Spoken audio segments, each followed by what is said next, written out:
მოგესალმები, მადლობა რომ მონაწილეობთ ჩვენს ეთერში. აი თქვენი მოლოდინი რა არის, თქო, მინდა კითხოთ მაინც მიუხედავად იმისა, რომ დღეს ერთ-ერთი დეპუტატი თუ არ ვცდები ვოსკი ამბობდა, რომ აი ეს რაღაც პოლიტიკურად ანგაჟირებულია თურმე ის მოწოდება, რომელიც ისმის ავტორიტეტული ორგანიზაციების მხრიდან, რომ გადახედოს ოცნებამ მის დამოკიდებულებას, იმიტომ რომ მე მგონი არავის ჯერა, რომ ამგვარ საქმეებზე პოლიტიკური ფაქტორი არ არის, ხომ? ჩვენ ნახეთ დღეს როგორ განვითარდა მოვლენები თბილისის საქალაქო სასამართლოში 11 პირის საქმეზე და ნახოთ რა იქნება ხვალ. რა სიტყვით თქვენი დასკვნის შესახებ? გამარჯობა ანა, მივესალმებით თქვენს აუდიტორიას. პოლიტიკურ ანგაჟირებაზე საუბარი ქართული ოცნების წარმომადგენლების მხრიდან აბსოლუტურად გაუგებარია, იმიტომ რომ ჩვენ პირველივე დღიდან მას მე რაც მზია მაღლობელი არის უკანონო პატიმრობაში, არაერთი პირისგან, უმაღლესი თანამდებობის პირებისგან გვსმენია ბრალდებები მზიას მისამართით, რომ თურმე ეს სილა იყო რაღაცა ზებუნებრივი თუ უცხოური თუ დასავლური ძალების დაკვეთით, არაერთხელ დაირღვა მზიას მისამართით უდანაშაულობის პრეზუმპცია, მათ შორის პრემიერ-მინისტრის, ეგრეთ წოდებული პრემიერ-მინისტრისგან, პოლიტიკური თანამდებობის ფიგურებისგან, მათ შორის ოზარ სუბარისგან, რომელიც 2009 წელს, როდესაც ის იყო სახალხო დამცველი, ჩამოდიოდა ბათუმელებში მზიას მიერ დაფუძნებულ მედია გამოცემაში და მათ ულოცავდა ნორვეგიის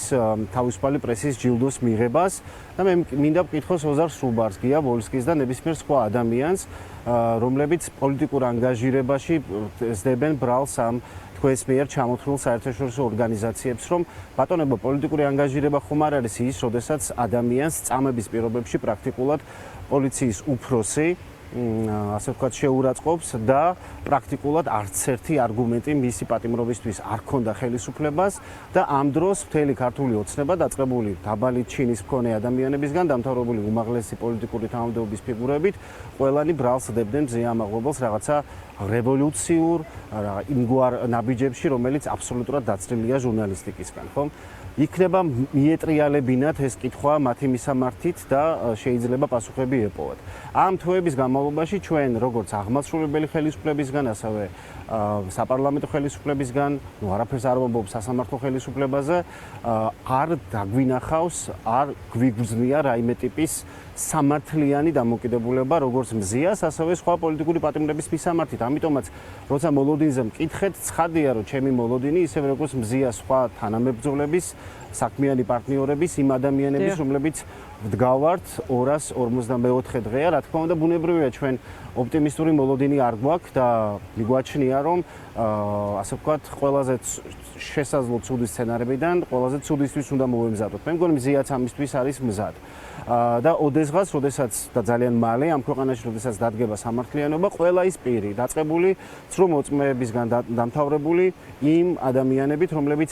იღებენ ამგვარ გადაწყვეტილებას და უკვეთავენ სასამართლო ხელისუფლების წარმომადგენლებს, რომ მიიღონ არაჰუმანური, არასამართლიანი გადაწყვეტილებები, იქნებიან განსარჯელის სკამზე. იმიტომ, როდესაც ჩვენ ვლაპარაკობთ ადამიანის უფლებებზე, როდესაც ჩვენ ვლაპარაკობთ მედიის თავისუფლებაზე, როდესაც ჩვენ ვლაპარაკობთ ყველა, ასე ვთქვათ, დახშული ხმის მიერ გამოთქმულ წუხილზე, რომელიც გზას და ფართო, ასე ვთქვათ, ასპარეს აუდიტორიას პოულობდა ბათუმელების თუ ნეტგაზეთის სხვა ნებისმიერი დამოუკიდებელი მედიის, ასე ვთქვათ,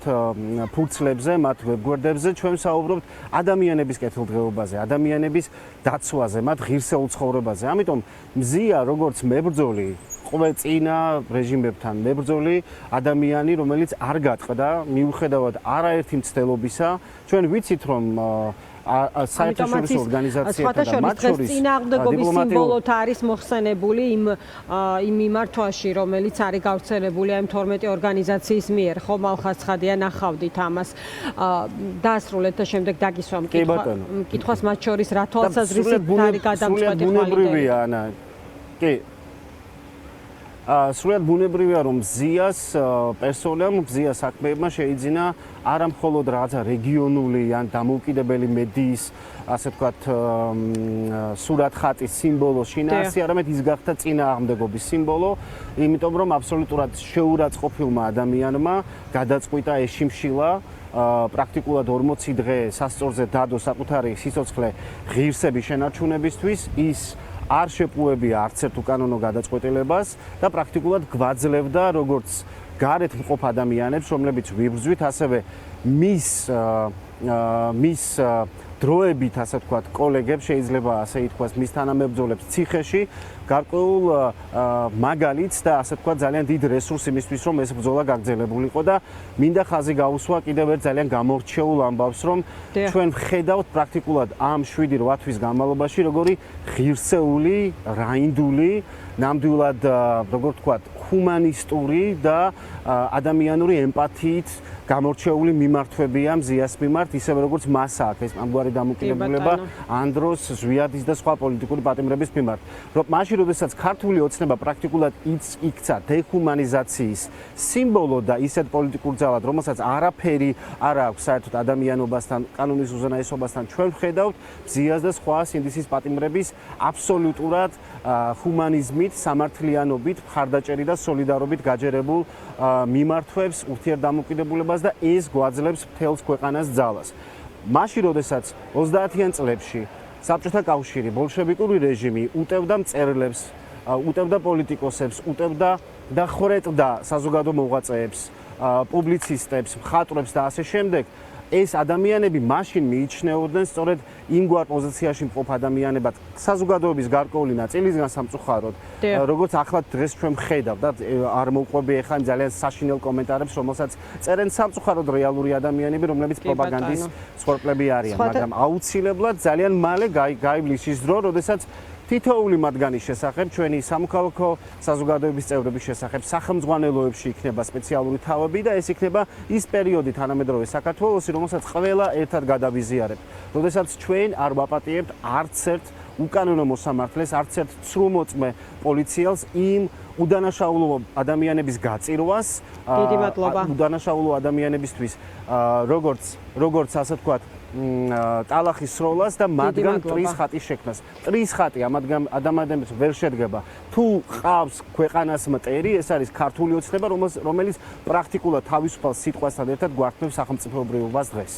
დიდი მადლობა. მალხა სხვათა შორის გადამწყვეტი დღე შეიძლება იყოს ბევრი მიმართულებით, აი მაგალითად ისტორიაში შესვლის შანსით შეიძლება ჰქონდეს იგივე ამ პოლიციელს, რომელიც ამ გზას დაადგა ამაღლობელთან მიმართებით და ზურაბიშვილის სიტყვები გამახსენდა მეხუთე პრეზიდენტის, რომელმაც დაწერა სოციალურ ქსელში, რომ მასაც აქვს შანსი, რომ შევა ისტორიაში, აი ამ გამამტყუნებელი განაჩენის შემთხვევაში, როგორც გაწითლებული ლოყის მქონე, ოღონდ სირცხვილისგან კი არა, არამედ არაკაცობისგან გაწითლებული, ხომ? ნახოთ, როგორ ვითარდება მოვლენები, ეს არის ძალიან დიდი მნიშვნელობის საქმე თითოეული ჟურნალისტისთვის, თავისუფლება და სოლიდარობა მზია ამაღლობელს კიდევ ერთხელ და ჩვენ დიდი ინტერესით დაველოდებით ხვალინდელ დღეს რა გადაწყდება ამ უმნიშვნელოვანეს საქმეზე. მადლობა, დაგემშვიდობები მალხა.